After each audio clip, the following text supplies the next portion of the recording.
The BMW X5 is going through a refresh, so is it a good option to get a 2023 model with the M50 spec in this mineral white metallic over tartufo extended merino leather? Well, let's compare. Starting off, the front will get revised LED headlamps. We have the BMW laser LED headlamps at daytime runnings. The front bumper will also be revised because we have the M Sport, which is the M50i. The bumpers are going to be more unique. It's going to be more aggressive, 50.8, 49.2 weight distribution, and this thing has 523 horsepower underneath it, 4.4 liter V8 twin turbo engine. Now, obviously, is the aesthetics a big concern? I don't think so. We still get the active grille, the gloss black that's going to surround it, no more 50M badging emblems because that was for last year. However, if you got a build from last year and it was a 23 model, you could still get that option, or you could put them on after you order the vehicle. BMW will still offer the same Shadowline exterior trim, Shadowline lights. Why else would you look for a bump in the price when you're getting a discount of this one when you're looking at a 23 model? These are 22-inch gloss black alloy wheels. M brakes are set with this, red brake calipers. You're talking a 4-piston in the front. Disc rating at 374 millimeters, the rear at 370 millimeters. That's nearly 15 inches of a disc. If you're talking pizza, because I used to own restaurants, I mean, that's a large pizza nearly. It's a staggered setup at 275/35, 310/30 with dynamic stability control, dynamic damper control, M Sport differential. If this is not going to be enough, you have adaptive M Sport suspension with electronically controlled dampers, which means when you change the modes, the vehicle will change the geometry for cornering purposes, lowering the ride for better aerodynamics, or if you put it into Eco Pro, it'll raise the vehicle, maybe close the grille. That active shutter will only work if it needs to produce more air for that 4.4 liter V8 twin turbo. And when we're talking about performance, 553 pound-feet of torque. It has an 8-speed ZF automatic transmission, 0 to 60 at 4.1 seconds. What vehicle can you get under $100,000? This is BMW specs. It probably can get lower than this. The horsepower is obviously going to be insane, which you'll see in the drive. And what I'm getting at is, should you go for the refreshed because of aesthetics when you still have the same performance numbers for the 24? And when we're talking about price, that's around a $3,000–4,000 up in the price point from the 23 to 24 model, in which it's just the aesthetics on the exterior and some obviously in the interior. Revised LED tail lamps will be set with it and a revised rear bumper. However, when I'm looking at performance numbers and I'm getting 16 mpgs for the city, 22 mpgs for the highway, it's the same thing. Even the 0 to 60 quarter mile around 12.5 seconds. It's crazy. This is already near track ready. It's not a full-blown M. On the lower, we got the dual exhaust outlets, and with this gloss black, I think BMW really does make their vehicles look a lot more aggressive than a lot of vehicles that are comparable to it, because they don't put the matte black trim anywhere. And that's what you really want to see, is this gloss against the white or against your Dravid gray metallic, because it makes it stand out a lot more so than the competition. Towing, you don't buy any of the M's for towing. So just don't even think about that. It's not going to be the normal over 7,000 pounds, because this is more derived for sport with everyday use in mind. Power liftgate going into 33.9 cubic feet of storage with a privacy cover. Underneath, you get a spare tire, 12 volt on the side. Split fold the rear bench at a 40-20-40 split, increasing cargo to 72.3 cubic feet, twin turbo V8. Let's go inside, start it up, so you can hear that exhaust note.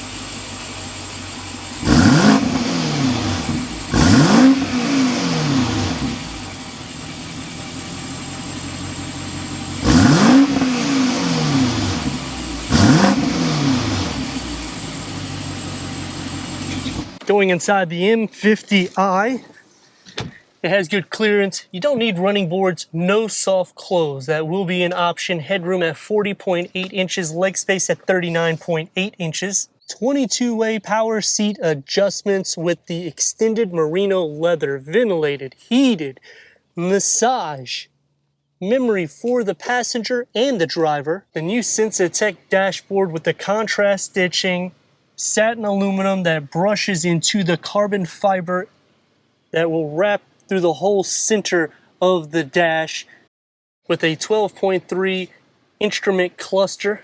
It has pinch, swipe, Apple CarPlay, Android Auto, Sirius XM, AM, FM, streaming Bluetooth audio, 360-degree reverse camera, full trajectory, backup assist, and automatic parking with 3D view that can go around all of the vehicle for any imperfections that are on the road.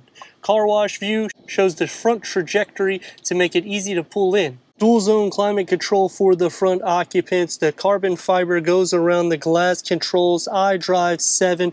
Open up in here with a wireless charging pad, a USB, a 12 volt, and another storage compartment right here with the digital key from BMW. Working into a soft area to rest your arms, open up inside, and you get another USB port and some storage. 3-spoke leather wrap M steering wheel, multi-function. It does not have adaptive cruise control, paddle shifters, 12.3 digital gauge cluster. Change the mode so you can see how the boomerang effect comes into place, and it makes it look a little bit more aggressive. When you put it on Eco Pro, it'll basically coach you how to get the best optimal gas consumption with your full heads-up display, Harman Kardon sound system, going into more of the everyday materials, and then it's going to be more soft derived here. One touch up and down for all the windows with the satin aluminum that has the ambient lighting with the carbon fiber. Storage pocket is large with an area for a beverage holder in the front. With the LED sky lounge for the pano moonroof. For the back seats, headroom is at 38.7 inches, legroom 37.4 inches. Even though I'm 6'3", I still have sufficient room. With some cup holders and a storage pocket. Dual climate control settings are set for the rear with a storage tray, 12 volt, air vents in the center, USB behind both of the front seats with a connector for any iPads or Androids, storage behind both of the front seats. The door panel gets the manual sunshades, everyday materials, soft where you're going to rest your arms, one touch up and down, ambient lighting, and everything from the front comes into the back with a large storage pocket that has a beverage holder in the front. Sitting into the center, headroom is no issue. Leg space, I'm kind of grazing the back of the front seat in the position I'd be sitting. I will be sharing feet space, but not a significant amount. Butt and shoulder space will be about medium because it's a wider interior for the X5. 523 horsepower. BMW says 0 to 60, 4.1 seconds. Let's see what we get.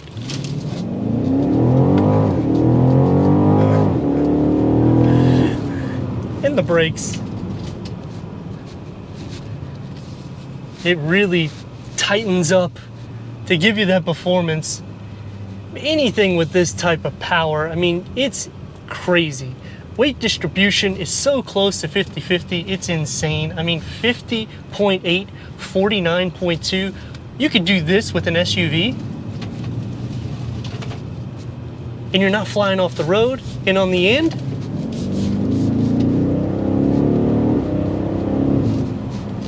that's what I mean by a track-driven daily luxury vehicle. It's all blended in. BMW does an excellent job with the dynamics of the vehicle and the performance numbers for the value that you get, and still giving you massage seats, ventilated, heated seats, 4-way or 4-zone climate control with 20-way power seat adjustments.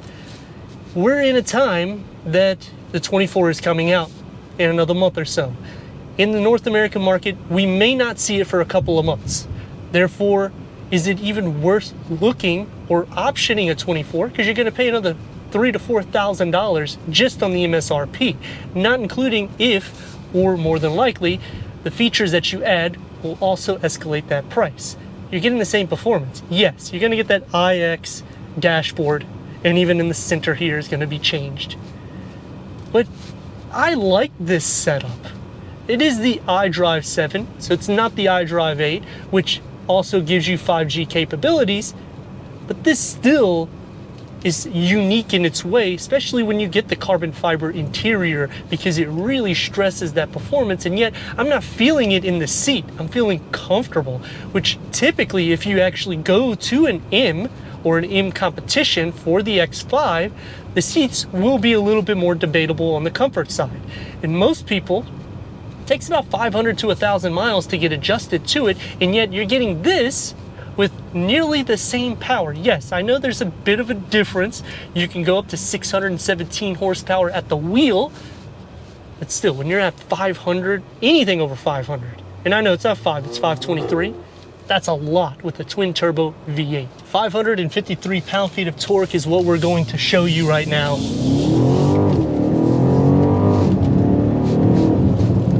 And that's a quarter mile around 12.5 seconds. Yes, the MPGs is not going to be the best, and that we're in North America, you're going to be paying $3-4 a gallon. That's not a lot compared to Europe, but still with 16 to 22 MPGs, it is something to be questionable. But when you're near a $100,000 price point, you kind of disqualify that because of how much you're getting in a package. That's going to take me to what I like and dislike. Starting off with, the interior design is still comfortable, and yet you have all that performance. That's not normal unless you start going into a $100,000+ car, in which it could still be questionable for the seat comfort. The second thing that I like about it is when you option it like this, meaning you get the carbon fiber inserts, the color combo, the Tartufo interior with the extended merino leather. It's soft, it's tasteful, and it doesn't look like every BMW that has just the black interior. The last thing that I like,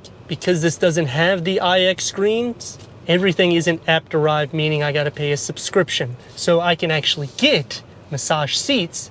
I don't have to worry about paying for it for a yearly subscription, or what BMW calls a lifetime subscription, which is 4 years. Three things that I dislike is you still do not receive standard soft close doors. I understand you can option it, but kind of takes away from the deal that you're getting if you got to pay extra money for the feature. The second thing that I dislike goes into the cargo area. This is a larger cargo, and it's a longer interior because they actually give you the full space of the width and the height. But you have to fold down the seats by going to the back door, opening it up, and folding them out that way, instead of doing it in the trunk, which would be a little bit more optimal because of how much space you're getting for cargo capacity. The last thing that I dislike is when you get into any of the M variants, your towing just goes out the door. That doesn't happen when you get into Audi or Mercedes. They still tow to the exact same spec as the base models, and that towing is a lot more so than even a standard BMW X5. Now the question that comes back, is it better to option the 24 or the 23? It's about $3,000-4,000 difference in price point from MSRP. With that being said, you also have to option those features like I was saying on the things I like and dislike. Yes, the exterior is going to look a little bit more aggressive, but when you get the m50i, it already looks aggressive, and this is really like a timeless look in the sense of I don't feel like this is going to look old anytime soon. For the interior, obviously there's going to be some changes in which even when I did the X7, I was a little skeptical about that iX screen. However, it did fit flush and clean the way they did the whole layout, and I have a couple reviews of the X7. I still like the old X7 though. So if I had the option, I mean, when the 24s are on the lot, you're talking probably $10,000-15,000 savings more than likely, because they want to get these off the lot because of that. So for me, I would probably option the 23 over a 24 unless I didn't really care about spending an extra $5,000-10,000. And the turn radius at a stop point. It's gonna get about 2 lanes, put it into sport mode. Let's rock and roll. It's nothing like a V8 twin turbo engine, because sooner than later they're not going to be producing this type of variant. So you have to appreciate the fact that BMW is still giving that crazy performance with a 4.4 liter V8. I'd like to thank BMW Wesley Chapel for giving us this 2023 BMW X5 m50i for our car review. If you're already a subscriber, thank you for being part of the Hawkeye community. If not, I don't know, man, just click the button.